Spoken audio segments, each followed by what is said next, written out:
Okay, on the beautiful end over there, we see a Palestinian brother. His name is Fahad Ali. He's a queer Palestinian academic, science educator, and community organiser.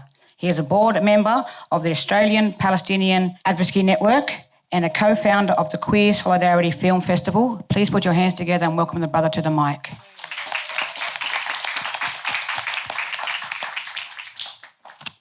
Hey everyone. I'm honoured to join you here today and honoured to stand with so many people who are proud and unyielding in the face of injustice. I speak to you in the spirit of solidarity and in the spirit of sumud, an Arabic word which means perseverance, and in recognition that we are gathered on stolen land. As we come together in this process of truth-telling, I ask you to reflect on the power that each one of us has and how much greater that power becomes when we stand united in common cause. So my name is Fahad Ali, and I'm a third-generation Palestinian refugee. My ancestral home is in Palestine, in the village of Harabe, in the occupied West Bank.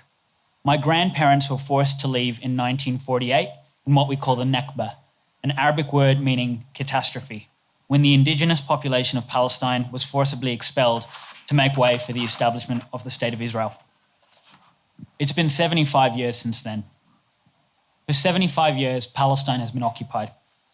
For 75 years, the refugees that were expelled have been denied justice. They, their children, their grandchildren, and their great-grandchildren are still denied our inalienable right to return home. Behind me is an image of a mural in Gaza, a place left barely inhabitable by a cruel blockade and constant bombings from the Israeli military. It is described as the world's largest open-air prison where more than 2,000 children have been killed in just 2 decades. In English, the text reads, "From our Nakba to your invasion day, we are one in struggle." In Arabic, "Min nakbatina ila nakbatikum, nidalana wahid." In other words, from our Nakba to your Nakba, our catastrophe to your catastrophe. Frantz Fanon gave us these words: "Colonialism is not a thinking machine, nor a body endowed with reasoning faculties. It is violence in its most natural state." We all know this violence too well. No two colonies are alike, but all colonialism is united and predicated on the logic of extermination. This is no different in Palestine, where the same rules apply: displacement and genocide of indigenous peoples, segregation, violence, and deprivation of human rights.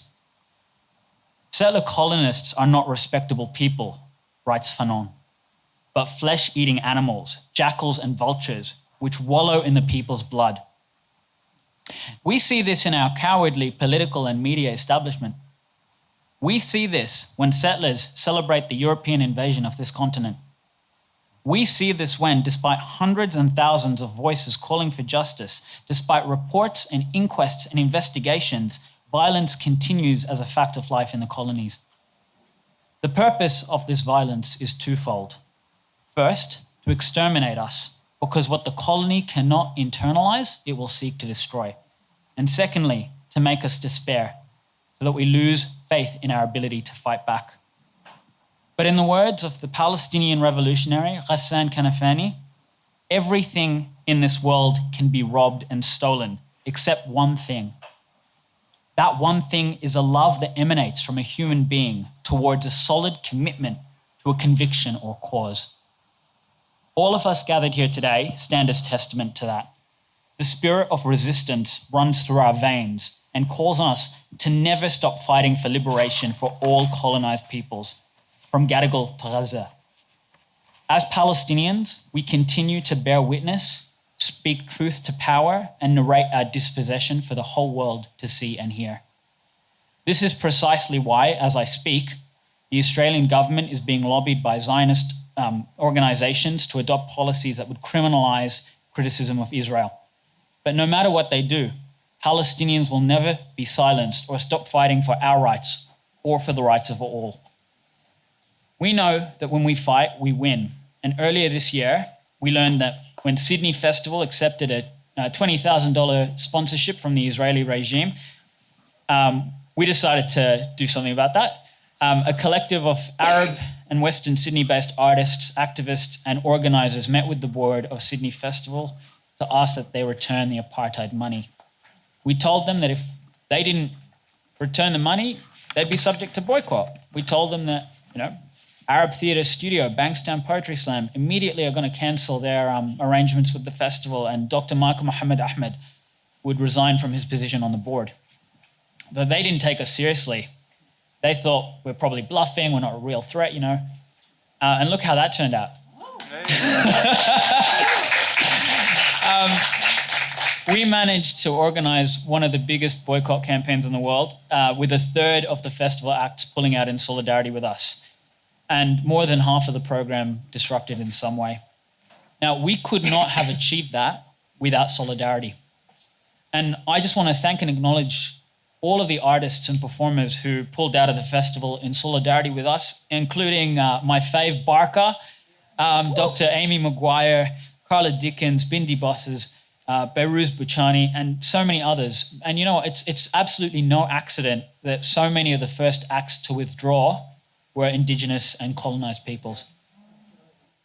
I also want to say something just to pay special tribute and thanks to one particular individual. Her name is Elizabeth Burton.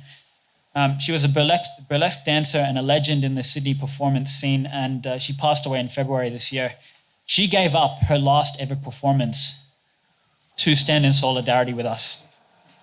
So on behalf of the boycott organisers, I just want to say thank you, and may she rest in power.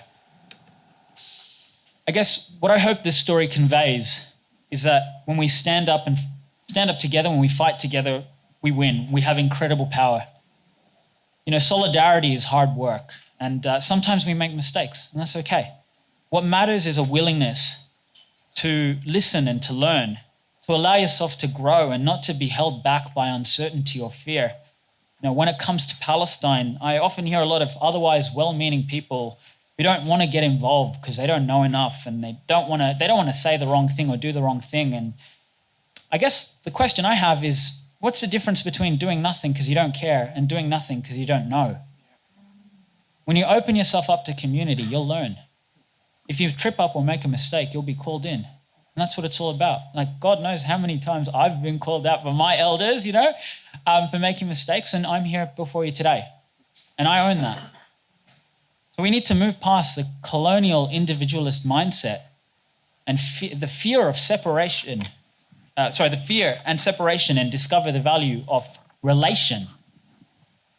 A world is coming where settler colonies are going to be a distant memory, where our queer and trans siblings can walk through this earth safely, where our climate is kept safe, and where our lands are back in the stewardship of rightful owners, here and everywhere. But to build that world, we need to do our part. Community is power, solidarity is survival, and resistance is existence. I call on you to stand up, show up, and take the fight to power, not just for yourselves, but for all oppressed peoples. Thank you. Oh. Yeah. Come on, I can't hear you. Yeah. Give it up. Thank you, brother. Thank you.